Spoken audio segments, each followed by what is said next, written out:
Assalamualaikum warahmatullahi wabarakatuh. Halo Klestor, gimana kabarnya? Alhamdulillah kalau baik ya. Saya juga mau mengucapkan bagi teman-teman yang berpuasa, selamat menjalankan ibadah puasa. Semoga lancar sampai nanti pas berbuka ya. Amin. Oke, selamat datang kembali di channel Classy Story, channel yang memberikan informasi tentang dunia otomotif. Jangan lupa subscribe, like, dan share. Oke, di video kali ini Classy Story akan membahas sedikit tentang Platina ya, tentang kelemahan dan kelebihan serta sistem kerjanya bagaimana. Sebelum masuk ke pembahasan, saya memohon maaf dulu apabila nanti dalam video ini terdapat kesalahan atau kalimat yang kurang jelas. Mohon diralat ya. Terima kasih.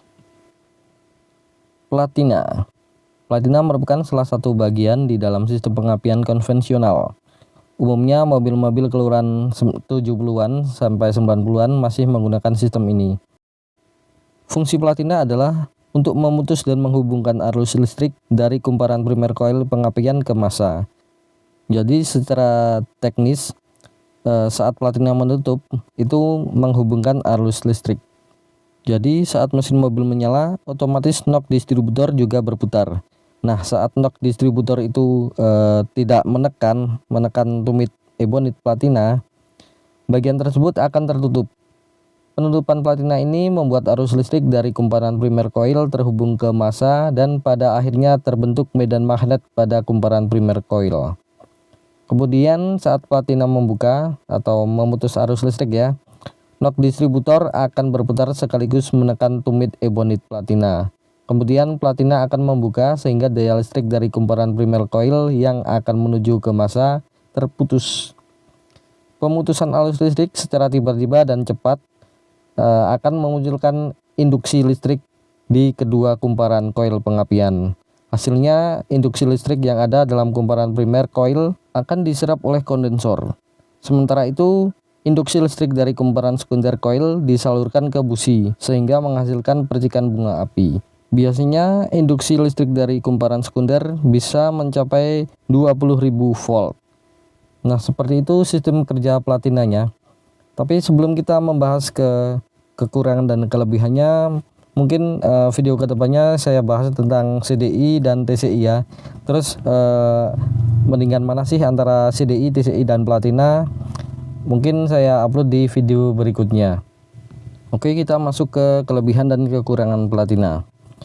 Kebanyakan orang menyebut bahwa platina merupakan sistem pengapian mesin konvensional karena kinerja platina sendiri bersifat mekanikal atau mekanis. Maksudnya adalah untuk mendapatkan kinerja yang optimal, selain komponen pendukung dalam keadaan fit, dibutuhkan juga keahlian mekanik untuk menyetel platina tersebut. Setting platina tidak bisa sembarangan karena harus punya skill dan feeling ya. Pastinya feeling harus bagus. Karena setiap mobil karakternya berbeda, beda mesinnya, beda juga settingannya, beda tempat juga beda settingannya. Misalnya kalau di daerah pegunungan ya, yang kita butuhkan adalah kekuatannya atau yang penting rosso ya, kita nggak butuh kecepatannya.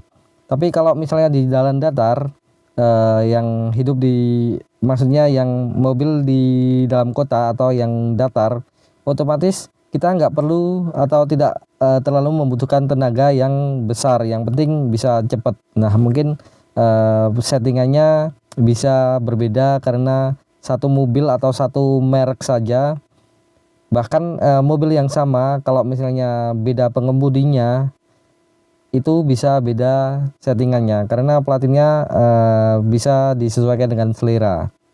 Baik, untuk kelebihan dari platina sendiri adalah harganya murah, cukup dengan 20.000 sampai 100 ribuan lah.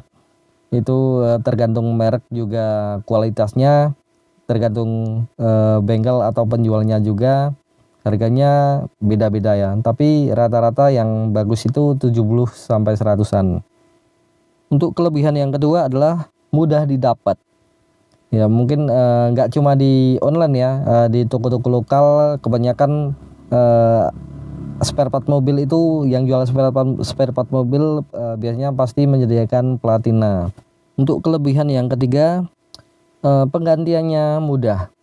Jadi gantinya tinggal dibuka saja delconya atau tutup delconya. Kalau misalnya tempatnya nggak susah atau agak longgar, tinggal dibuka saja tutupnya dan kita lepas dan pasang kembali. Tapi jangan lupa settingannya juga ya, gapnya, jaraknya itu. Nah kalau misalnya susah ya tetap kita lepas delconya, maksudnya susah tempatnya, biasanya kan mentok sama aki atau bagian-bagian dari mesin yang lain. Untuk kelebihan yang keempat, ada gejala ketika sebelum rusak. Jadi ada aba-abanya ya, misalnya agak berebet atau mungkin kurang enak, kurang tenaganya kurang. Nah itu ada gejala seperti itu. Nah itulah beberapa tentang kelebihan dari Platina. Mungkin kalau ada teman-teman yang mau menambahkan silahkan diisi di kolom komentar. Sekarang kita memasuki ke kekurangannya. Yang pertama adalah rentan bermasalah, tapi juga nggak sering-sering amat ya.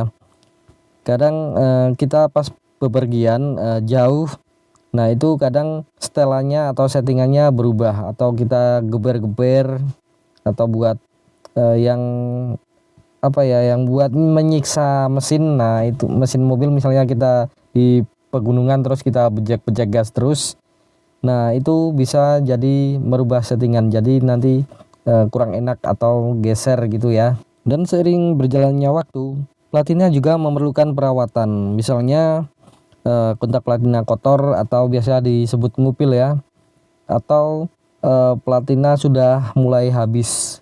Nah itu kan biasanya udah tipis itu, jadi kadang menimbulkan berebet-berebet atau kurang enak ya.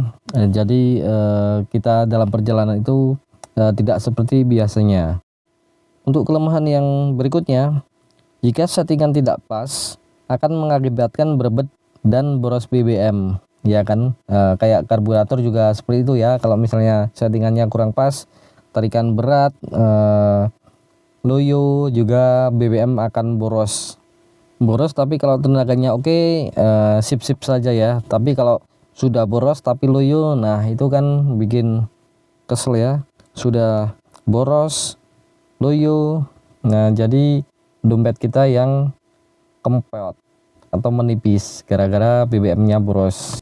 Tapi kekurangan-kekurangan di atas atau tadi yang saya sebutkan ya, itu ada juga yang bilang disitulah seninya mobil tua. Ya emang ada benarnya ya, bagi yang bisa ngoprek-ngoprek tentunya Platina lebih disukai karena bisa sesuai settingan atau sesuai karakter pengemudi. Hal itu memang cocok bagi kita atau teman-teman yang mempunyai mobil lebih dari satu atau mobil cadangan ya. Tapi kalau misalnya kita cuma punya satu mobil dan itu kita nggak bisa ngoprek, apabila kita pas perjalanan atau pas keburu-buru kan kita repot juga. Nah itulah tadi tentang pembahasan sedikit tentang Platina ya, kekurangan dan kelebihannya. Oke, tapi jangan kemana-mana, kita lanjutkan ke video berikutnya. Pantengin terus channel Classy Story. Untuk video ini, kali ini saya tutup dulu. Saya akhiri, billahi taufiq wal hidayah. Wassalamualaikum warahmatullahi wabarakatuh.